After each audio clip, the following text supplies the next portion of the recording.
Hi guys, right, it's the time of the year that I want to just touch base on so many things, give you updates, etc. of what's going on.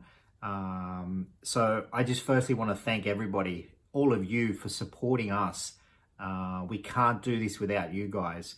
The amount of support we've received just over the last few months is astronomical. It's amazing, and it's really great to see so many of you people who are willing to open your eyes and to learn about child trafficking and exploitation.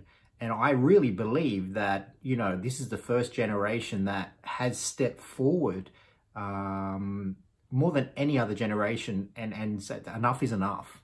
And unfortunately, politicians and stuff, especially in Australia, are just not doing enough, actually doing nothing.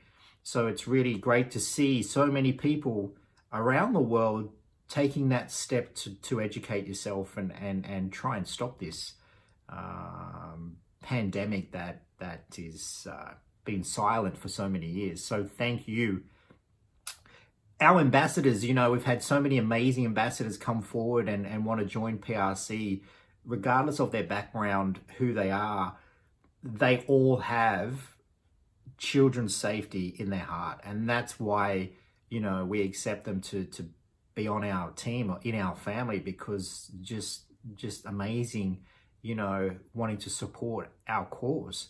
The ladies at Be Inc., have done so much for PRC over the last few months. It's just amazing as well. And we can't do anything without everybody's support. Volunteers, all of our volunteers, there's like 160 or something volunteers now in the countries we operate, and they are the heroes. The children are, but mostly the volunteers who go out on the front line, who are in the dark web, seeing the most heinous of crimes that you will never see. They are the heroes, and thank you to all of our volunteers. Nobody gets any money for what they do for PRC, including myself. So thank you. Everybody who donates, everybody who sponsors the children in our rescue center, thank you. We can't do this without you guys. And whether you have 100, 1,000, 1 million followers on your social media, it's amazing to see so many people taking that difficult step to want to raise awareness about these topics. So it's vital. If we want to end this pandemic of child trafficking and exploitation, you must raise awareness. You must talk about these issues, regardless of how many followers you have or which country you are in. You can do it. There is no excuse anymore. You can't stay silent. You can't ignore this topic. So thank you. So I want to be as transparent as possible with our funds, where they go. I don't want to be another charity that receives donations and nobody knows anything about what's going on. We are not like that. And this is why we're trying to change the whole aspect of a not-for-profit too. We don't want millions of dollars sitting in a bank, hundreds of thousands. We want to use that to help children. That's it. So funding wise, obviously our rescue center, we've restructured the whole roof. We've extended the front. We've put a new roof on through donations. Amazing people who've donated for that. We've also put new windows and doors. The windows wouldn't open. So it's a security issue, safety issue as well. So we've put all new windows and doors. The landscape out the front of the rescue center was so bad and hilly that the children were hurting themselves all the time playing. We've flattened that all out now so they can play safely outside the front house. We're looking at putting up perimeter fences and security lighting around the whole complex as well. There is no electricity. We've discussed this a lot with different options, and we are going to go ahead with solar panels on the roof for electricity, because there's a lot of outages during wet seasons and stuff. And obviously with solar panels, we can keep the electricity going even through that. New beds and mattresses. The kids sleep on the floor, concrete floor now, filthy. we're buying brand new beds for each child, Mama Jane and her husband, as well as carers as well. So we're investing in beds and mattresses for the kids. The dark web, our dark web team in Russia, you know, the most unsung heroes on the planet. And I really wish we could show you what they do, but we can't. Obviously, it's extreme. It's really, really extreme. And these guys, I'm in constant contact with, you know, 2 or 3 times a day. And, you know, I have a tough stomach, but these guys are, you know, astronomical. I don't even know a word to describe these guys because the work they do is simply incredible. And so we've invested through funds that you guys have donated the latest technology and equipment, so they can then go deeper into the dark web and are able to go to places with the latest technology that even the authorities have. So we're looking, well, we're fixing that now. So surveillance equipment, obviously we do a lot of operations in the countries we work in. And not only do we want to rescue and rehabilitate, but we want to apprehend, get them arrested, the traffickers and pedophiles. But we need evidence. You need evidence to do that. So you can't just pull somebody off the street, okay, he's a trafficker. You need evidence to get them prosecuted.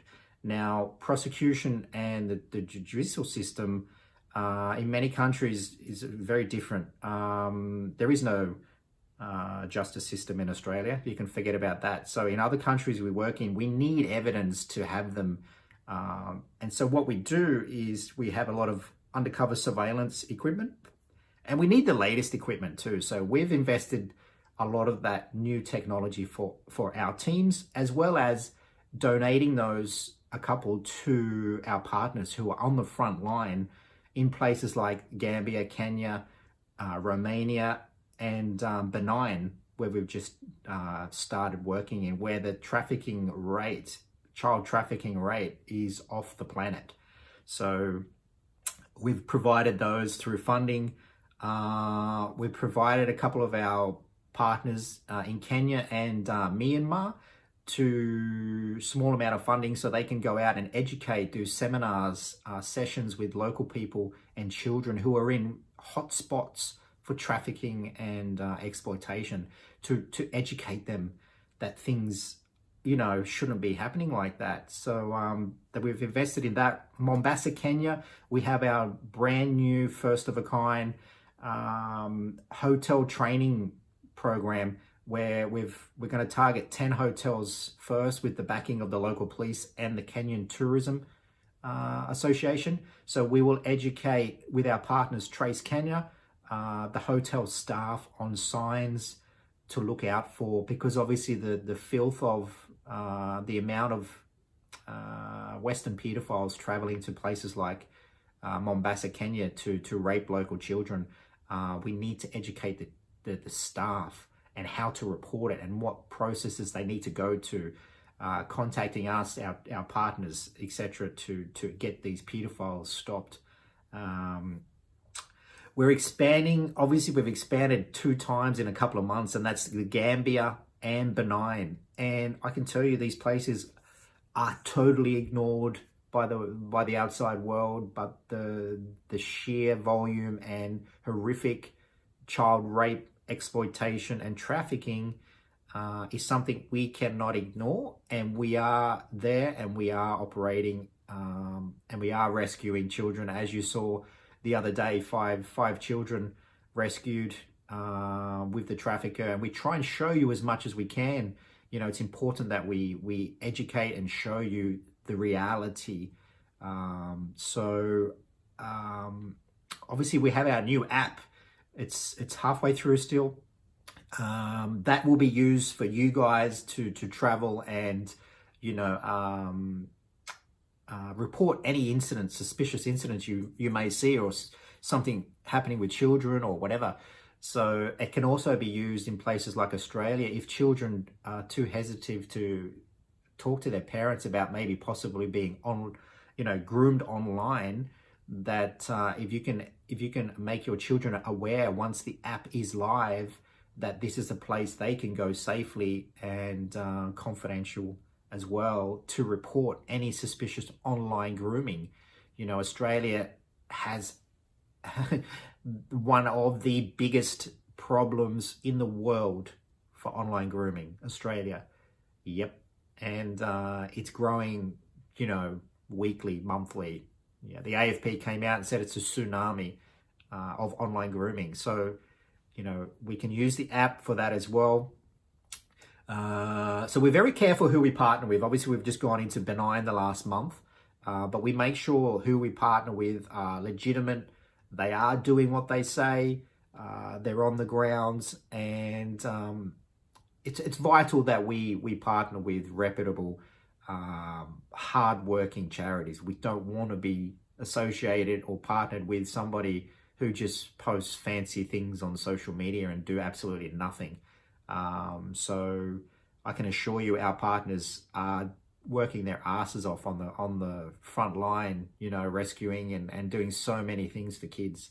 So we're also in talks with expanding our online grooming team, especially within Australia, because of the volume of paedophiles in Australia who are taking advantage of obviously COVID restrictions and all this other stuff to go online more.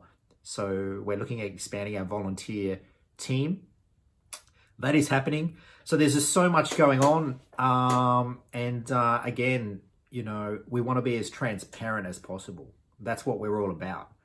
And obviously, what else is happening? The Christmas party in a few days' time on the 20th. Our rescued children in the centre and Mama Jane, they've never eaten, right, in a restaurant. What you take for granted going out and eating, these kids have never seen anything like it.